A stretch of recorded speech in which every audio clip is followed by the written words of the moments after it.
Real rest restores my identity and value. I read this last week about America's love affair with work. The author said that when you come to this country, you can believe in whatever God you want to believe in, and you can worship within whatever religion you want to worship in freely when you come to this country. But the one religion that we all worship together is the religion of work. Workism. We do it, and we do it well. And you know what you get for your obedience? More of it. We reward people who work hard with what? More work. You did amazing. Here is a promotion and more to do. That is how we treat each other. And over time, that has created this sense within us in which we tell ourselves and other people that I am what I do. I am what I do. And I have value and meaning and purpose because of what I can produce for you and for other people.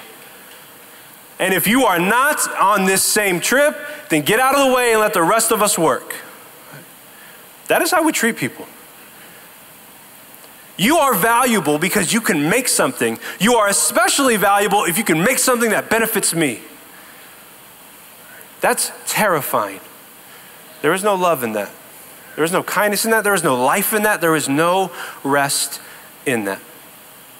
And the reason why we find ourselves there and unable to rest are a few reasons. Number one, let's just be honest. We have got to get paid, y'all. We need money. You need money. You up top, you need money.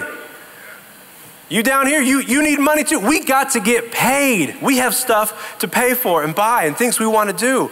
And so this command with the Sabbath needs to kind of find itself within my bank account and the situation I'm seeing there. But secondly, there is this voice, this inner voice that says, perform, perform, perform, perform. Who's going to do it if I don't do it? This whole thing is going to fall apart if I don't make this happen, if I don't crush this meeting, if I don't get this project done, if I don't answer this email. It's got to be me. It's got to be me. I can do it. I can do it. I can do it. And we are a culture that values hustle over holiness. And we tell each other, keep going, grind on, just make it. You got this. We're killing ourselves. We're not killing our work, we're killing ourselves. But then lastly, there's this social pressure though. This kind of outside pressure that just closes in that says, you better start doing something or you are nobody to the rest of us. And it's hard. And maybe they don't talk like that, but they certainly act like that. And we know it's there.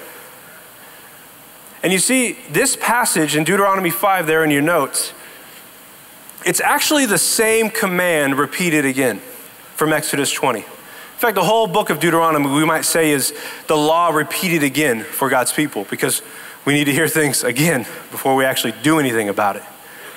But there's a little change, though, in Deuteronomy 5. Notice there in the middle of the verse, after he gives the command to rest, notice what he says. Remember that you were once slaves in Egypt, but the Lord your God brought you out with his strong hand and powerful arm. That is why the Lord your God has commanded you to rest on the Sabbath day. You see, the call to rest is a way for you to be reminded of who you are. Remember when these commands were given? Israel was in captivity. They were slaves in Egypt for 400 years. You were a slave. Your parents, slaves. Your grandparents, slaves. Your children, slaves. Their children, slaves. And their children, what? Slaves. And you know what you did? You made bricks for Pharaoh. That was your identity. You made bricks. After day, after day, after day. Bricks, bricks, bricks. Make them or die. Were there health benefits in Egypt? You got a 401k lined up in Egypt? You got sick days, vacation days? You got none of that in Egypt. You are a slave. You are defined by what you do, and that is it. But you see, when the commands were given, they were basically told, do these things, not because they will save you, but because you are already saved by me. In other words, they're not being told, obey these things perfectly, and then I will set you free. No. These commands are a demonstration of what free people look like.